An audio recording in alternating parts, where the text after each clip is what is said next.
For a really long time in this building, the utility companies have benefited from what I believe is an intentional bamboozling, where they can say science and legal jargon, and it goes largely unchecked because we are a citizens legislature and we don't all have the content area expertise that their army of lobbyists, attorneys, and engineering experts have. They spend more on their generation of preparation in their testimony than we all make in a single term, in a year in the legislature. I mean, our salaries are a very mere fraction of what they spend in each one of those proceedings. So how can our lay constituency, who have their full-time jobs, families to feed, and these really back-breaking bills, how are they ever supposed to come to terms and testify and better represent themselves? The only opportunity we have to give them a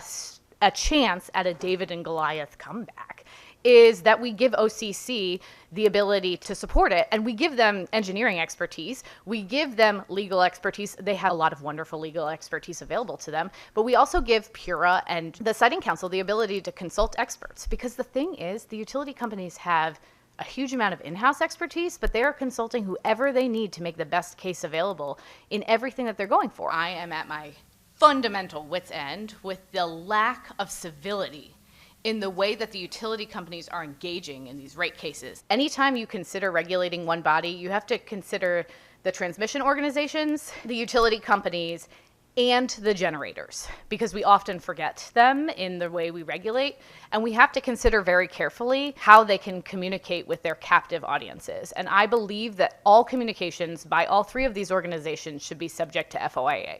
I don't think it should just be the Siting Council. I don't think they have the expertise alone.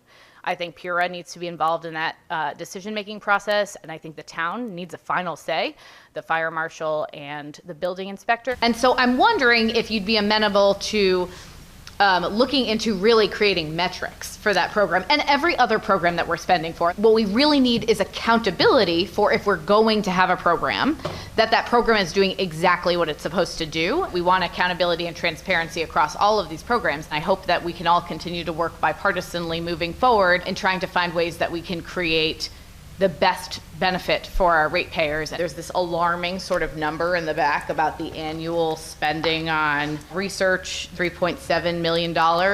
And as a research scientist whose salary was never anywhere close to that, I'm mortified by that number and my inability to sort of trace these numbers back to understand what we have to demonstrate ratepayer impact. It feels to me like there's higher bonuses that are delivered to Eversource employees based on this program. I just don't think that we're being really responsible with the ratepayers' dollars right now. What draws my attention in this is that the utility companies are administering this program, and it's not totally clear to me that we have like key performance indicators or like a causal link on the return on investment.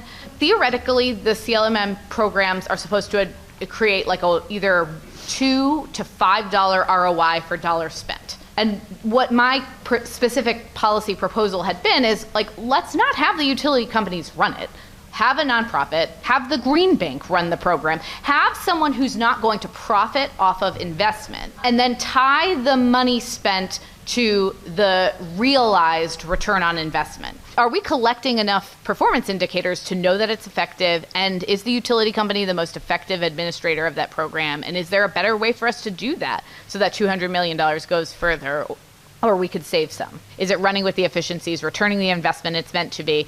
And then do we really know, can we really account for that level? And if we can't, then what metrics do we put in place to make sure that we can be accountable to that level? And It seems to me that since the utility companies are the ones administering the program, they should be able to say, deployed to this house, here was the reduction in utilization at that house post-program intervention. And that should be very easy to report in an audit. Did it work? Do we have the right accountability metric to make sure that this $200 million, which is a giant sum of money, is giving us the best bang for our buck?